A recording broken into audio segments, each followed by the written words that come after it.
አለን የናንተ የኤቢሲዎች የሥራ ውጤት ነው የሁላችሁም የኤቢሲ ቤተሰቦችና ተመልካቾች የጋራ ውጤት ነው ለማለት ነው እንበረታለን ጉልበት ይሆነናል ይሄ ሁሉ ትንግርቱ ልክ ነው ስለምትመለከቱን ስለግዚያችሁ ሁሉ እናመሰግናለን በእውነት ሌላው ወደ ጉዳያችን እንለፋንሙት የዛሬው ደግሞ ይለያል ግን ከዛ በፊት ያው የድሮን ጥቃቱ ቀጥሏል 75 ንጹሃን በድሮን ተጨፍጭፈዋል ዛሬ የዘር ማጥፋት ነው የሚፈጸመው የምንለው ነገር አይ ቲንክ አሁን ላይ ግልጽ ያልሆነለት አካል አለ ብዬ ለመናገር ይቸግራለሁ እየተፈጸመ ያለው ጥፋት ሁለንተናዊ ውድመት ነው የዘር ጭፍጨፋ ነው በሌሎች ሀገራት ላይ የ75 አይደለም ያንድ ሰው የድሮን ጥቃትና ግድያ ምን ማለት እንደሆነ መቼም ብዙዎቻችሁ ትገነዘባላችሁ ሶ ዋይ ዓለም በዚህ ጉዳይ አላርምድ አይሆንም ለምንድነው 75 አማራዎች ተጨፍጭፈው ዜና የማይሆነው ያለም አቀፍ አቴንሽንን የማይስበው ለምንድነው በትሉ well ለኛ ህዝብ ያለነው እኛ ስለሆነን ነው nobody cares about you አሁን ባለው ሁኔታ ዓለም ላይ ያለው አሰራር እና ዓለም አቀፋዊ ሁኔታ ስለ ሀገራችን ስለ ህዝባችን ግድ ይለዋል የምንለው አይነት አሰራር ዓለም ላይ አለ ብሎ ለመናገር የሚያስደፍር አይደለም አንሙት ለዚህም ነው ህዝባችንን የማዳን ኃላፊነቱ እኛ ላይ ወድቋል እንድንል የሚያደርገን ሶ ለማንንም አቤት የምንለው ለማንንም የምንጮኸው ጉዳይ አይደለም ህዝባችንን የመታደግ ኃላፊነቱ በዋናነትኛው ላይ ወደቀ ጉዳይ መሆኑን ህዝቡ መገንዘብ አለበት ተጠያቂ መሆን ያለብንም እኛው ራሳችንን ለህዝባችን ውድመት ለህዝባችን እልቂት እኛንን ይሄ ጥፋት እንዲፈጸም በህዝባችን ላይ ፈቀድ ነው የሚለው ራሳችንን እንድንመለከት ራሳችንን በዚህ ጉዳይ ተጠያቂ እንድናደርግ የሚያስገድድ ነው ብዬ ነው ማምነው አንሙት ሶ ዛሬም 75 ሰዎች ተገለዋል ነገ 200 ሰዎችን ይገላል ተነገወዲያ 400 ሰዎችን እየገደለ ይቀጥላል ሶ ተጠያቂነት የለም የሚሞቱት አማራዎች ናቸው የሚሞቱ የአማራ ንጹሃን ናቸው ሶ ይሄንን ከኛ ከአማራ ህዝብ ውጪ ሌላው አዝኖ በጋራ እንተባበር ወጀብ እየመጣ ነው የሚለው ብራኑ ነጋ ሌላ እንግዲህ ወደፊት ከውጭ ሀገር የሚመጣ ወጀብ ነው እንጂ በአማራ ህዝብ ላይ የሚያልቀው ወጀብ የሱ ጉዳይ አይደለም በዚህ አብረን ተባብረን እንቆም የአማራን ህዝብ እልቂት እናድን ብሎ ከፊታችን ይሰለፋል ብላችሁ አታስቡ የአብን ተወካዮች በምርጫ ቅስቀሳ ላይ ተገኝተው መንግስት በቂ እርምጃ እየወሰደ አይደለም በአግባቡ ድሮኑንና ቴክኖሎጂውን እየተጠቀመ አይደለም ይያሉ አገዛዙን ሲወቅሱ ነበር ማለት በቂ ግድያ እየተፈጸመ አይደለም በቂ ፍጅት እየፈጸመ አይደለም ህዝቡ ላይ ይያሉ በህዝብ ላይ ሲያላግጡ ነበር ሰሞኑን ስንሰማ የነበረው አይደለም በተመሳሳይ ማለት ሶ ይሄንን የማስቆም ግዴታ የማን ይሆናል ማለት ነው አልቲሜትሊ የዚህ ትውልድ የዚህ ህዝብ ኃላፊነት ይሆናል የሚለው ነገር በደንብ መያዝ ነው ለዚህ ነው ሰልፍ ብናደርግ ይሄንን ማስቆም አልቻለም አቤት ብንል ይሄንን ለሚመለከታቸው አካላት ጆሮ ማድረስ የሚቻል አይደለም ራሱ ያባራው ህዝብ ታግሎ ይሄንን ጥፋት ለመቀልበስ የሚያስችል አቅም መገንባት ብቻ ነው ሌላ ምንም መፍትሄ ስለሌለው እንደው ያመጣን እንድታዝኑ ወይንም ሌሎች እንድታውቁት እየሆነ ያለውን ፍጅት እየሆነ ያለውን ጭፍጨፋ ህዝቡ እንዲገነዘበው እንዲያውቀው እንዲመዘግብ እንዲሰንድ ለማድረግ ነው በተደጋጋሚ ይሄን ነገር ያመጣን ያለ ነው እንጂ እንደው በዚህ ጫና በየለቱ የሆነ ባለው ጉዳይ በመነሳሳት ይሄንን ጥቃት ለማስቆም ግድ የሚለው አካል አለ በሚል እምነት አይደለም ይሄን ነገር በተደጋጋሚ ወደ ሚዲያ እናመጣው የሚያንዳንዱ የሚጨፈጨፈው ህዝባችን ፍትህ ይፈልጋል ያንን ፍትህ ከናንተ እንደደል ከህዝቡ እንደማናገኘው እናውቃለን ግን ደግሞ ህዝቡ ማወቅ አለበት ምን እየሆነ ነው ያለው የሚለው ህዝቡ ማወቅ አለበት በሚል ነው በተደጋጋሚ ያመጣን ያለ ነው የሚለው እናንሳ ብዬ ነው አንሙት በዚህ ላይ የምትለው ነገር ካለ ባክ ቀጥል ነው ምዕራብ ቀጠና ጃዊ ወረዳ ላይ የ75 ንጹሃንን ህይወት የቀጠፈ በሁለት ቀን የድሮን ጥቃት ማለት ነው በርግጥ ባለፉት ቀናቶች በተመሳሳይ ለሽምግልና የተሰበሰቡ አርሶ አደሮች ላይ እንደዚሁ የድሮን ጥቃት ተፈጽሟል የቤተ እምነቶች ላይ ቤተክርስቲያን ላይ እንደዚህ ሃይማኖት ሰዎች የተገደሉበት የድሮን ጥቃት ተፈጽሟል አሁንም ጃዊ ወረዳ ላይ አንደኛው አሰጭ ቀበሌ የሚባል ነው የድሮን ጥቃት 35 ንጹሃን ነው ህይወታቸው ያለፈው ፈንድቃ ከተማ ላይም ተመሳሳይ 40 ንጹሃን መገደላቸውን የተመለከተ መረጃ ነው የወጣው ስለዚህ ይሄ አገዛዝ ከ380 ወይም 400 ሊጠጋ ነው እንግዲህ 400 ጊዜ ያህል ሚሳኤል ተኩሷል ቢሊዮን ዶላር አውጥታለች ሀገር አንድ ሰው አንድ የድሮን ተተኳሽ እስከ $70,000 ይሸጣል ሲል ሰምቻለሁ እንግዲህ በዛ ደረጃ የሚታሰብ ከሆነ ይቻገር ያማራን ንጹህ አርሶ አደር ለመጨፍጨፍ ቢሊዮን ዶላር አውጥታለች ይሄ ታሪክ የሚመዘግበው ነው። ይሄ መቼም የፍትህ ርትህ ትግላችን ማዕከል የሚሆን ነውና በየቀኑ በሚደርስብን ይሄን መሰል አሳዛኝ ታሪክ የሚቆዝም ትውልድ አይደለም የሚመጣው። ይልቁንም የበለጠ የሚጠነክር ይልቁንም የበለጠ ድል የሚያደርግ በየቀኑ ደግሞ ድል ያደረገ ያገዛዙን ግፎች የሚያካክስ ትውልድ ስለሆነ የመጣው የምንቆዝምበት አይደለም። ለበለጠ ድል ለበለጠ ትግል ህዝባችን ወገናችን ከትግሉ ጎን እንዲቆም የሚያደርግ ነው። እንዲህ ያለው ጭፍጨፋ እንዲህ ያለው ጥቃት ግድያው አስገድዶ መድፈር ዝርፊያው እህል ማቃጠል ይሄንን የመሰለው ሁሉ ከብት የነዱ የአርሶ አደር ከብት ማረድ ይሄንን የመሰለው ነገር ሁሉ ህዝቡን ከፋኖ ቢያፋታ ኑሮ ህዝቡን ከትግሉ በሚያስቆም ቢሆን ኑሮ ያለፉት 3 አመታት ግፎች በቂ ነበሩ። 350 ጊዜ ድሮን መተኮስ በቂ ሊሆን ይችል ነበር። ነገር ግን በሱ የሚቆም በዛ ሸብረክ የሚል ነገር እንደሌለ የሚያሳይ ነው።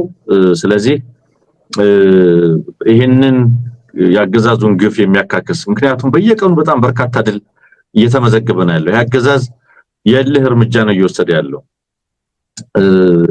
ለምሳሌ አሁን ለምርጫ ምቹ ሁኔታ ፈጥራለሁ በሚል ወታደራዊ ዘመቻ አደርጋለሁ ብሎ የሀገሪቱን ጀነራሎች አዛዦች በሙሉ ስምሪት ሰጥቶ ገብተዋል በየከተማው። ነገር ግን ያው ትናንት እንዳልነው የተለየ ውጤት የሚመጣበት ሁኔታ የለም። የተለየ ውጤት አይመጣም። ነገር ግን ንጹሃን በዚህ ሁኔታ በተለይ ወታደሩ በከዳ ቁጥር ወታደሩ በተመታ ቁጥር ተጥቅ በገባ ቁጥር ንጹሃንን ታርጌት ማድረግ መረጃ ሰጭ ናቸው ፋኖን ቀላቢ ናቸው እያለ ያልታጠቁ ሳይታጠቁ ፊትለፊት የማይዋጉትን ንጹሃን በከባድ መሳሪያም በድሮንም በሌላም መንገድ ግፍ እየፈጸመ ነው የሚገኘው። ይሄንን ኢትዮጵያ ይሄንን አጣርታ ኢትዮጵያ ይሄንን መርምራ ኢትዮጵያ ለዚህ ፍትህ ሳትሰጥ አገር ሆና ትቀጥላለች በሚለው ጉዳይ ላይ ነው ያልስማማው።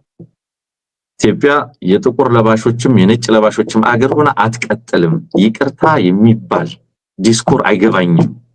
ግፈኞችን በፍትህ አደባባይ የማታስተናግድ አገር ለኔ ጥንቅር ልትል ትችላለች። ጥቁር ለባሾችና ነጭ ለባሾች አብረው ሊኖሩባት አይችልም። አብረው እንዲኖሩ የሚያደርገው የፍትህ አደባባይ ነው የሚል እምነት ነው ያለኝ ወንድም አለም።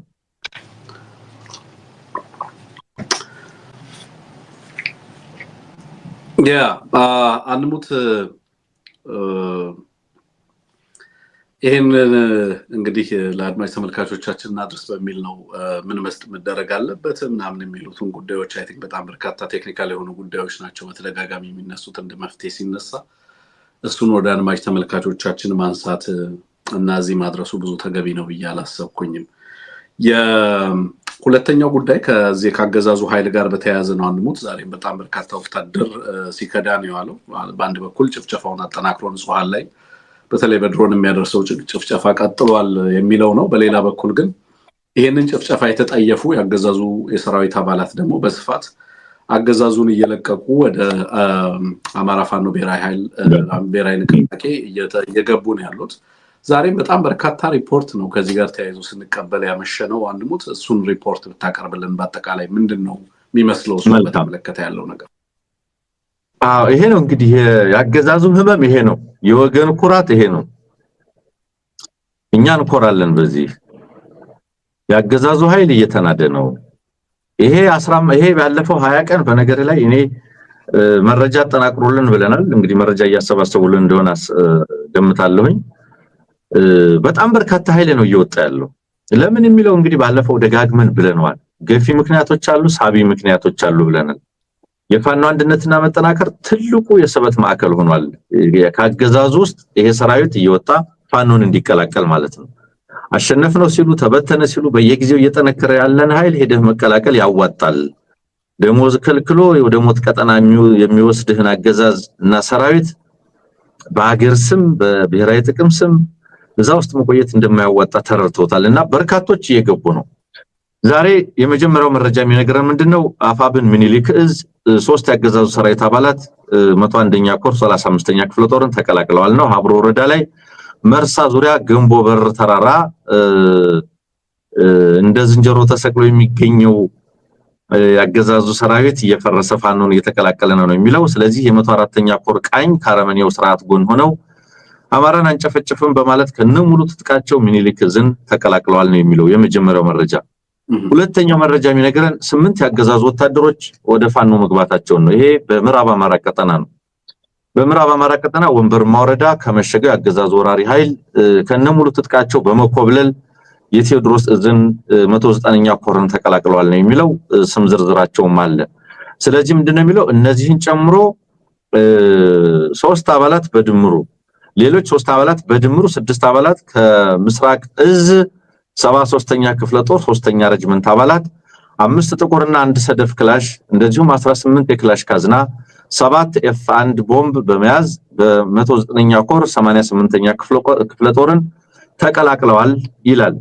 በተመሳሳይ ደጋዳሞት ወረዳ ፈረስ ቤት ከተማ መሽጎ ከነበረ ያገዛዙ ኃይል በ23ኛ ክፍለ ጦር 2 የጠላት ኃይሎች የምህረት አዋጁን ተቀብለው በሌሊት በመውጣት የ109ኛ 99ኛ ክፍለ ጦር ሻለቃ 3ን ተቀላቅለዋል ነው የሚለው። ስማቸው አለ።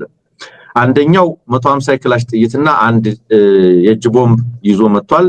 1 ኮሪያ ክላሽ ጨምሮ ማለት ነው። ሁለተኛው 1 ጥቁር ክላሽ 90 ክላሽ ጥይት በመያዝ ነው ወደዚህ የገቡት ማለት ነው። እዛው ቴዎድሮስ ዕዝ ላይ ምዕራብ ቀጠና ሌላ በጣም አስገራሚ የመክዳት መረጃ አግኝተናል።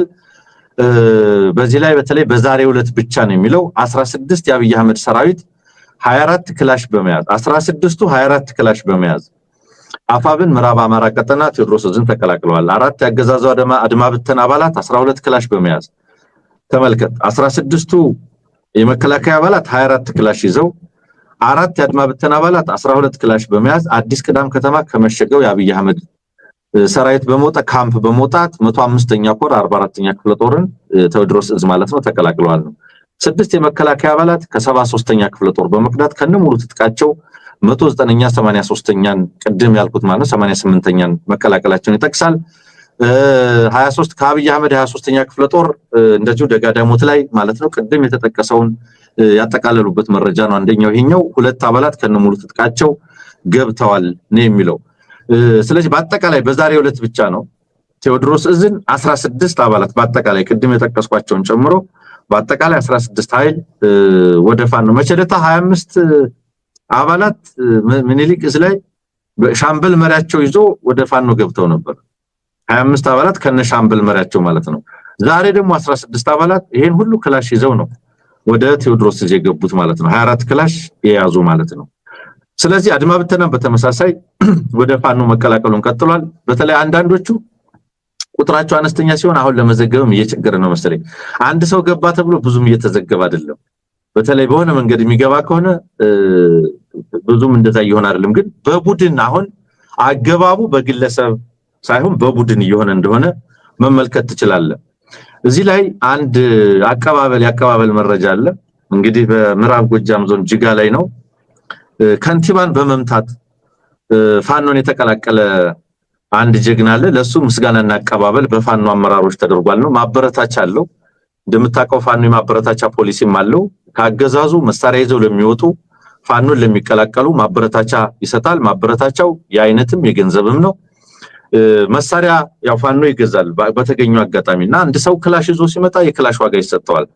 ስለዚህ ወደ ፋኖ ነው የምትቀላቀለው ወይስ ወደ ቤተሰብ ነው የምትሄደው? ወደ ቤተሰብ ሄዳለው ካለ የትራንስፖርቱ መታወቂያው ልብሱ ምናምኑ ተስተካክሎለት ነው የሚሸኘው። እንዲህ ያለ ማበረታቻ ፖሊሲ በፋኖ ውስጥም አለና በተለይ እንዲህ ላለው ጀግና እርምጃ ወስዶ የሚመጣ ነው። ባለፈው ሳምንትም እንደዚሁ የአገዛዙን ኃይሎች መጥቶ 4 ክላሽ ይዞ የገባ ነበር። ለነዚህ የገንዘብ ከአርበኛ ዘመነ ካሴ የጀግና ዕውቅና ሰርቲፊኬትና የገንዘብ ማበረታቻ ተሰጥቷቸዋል።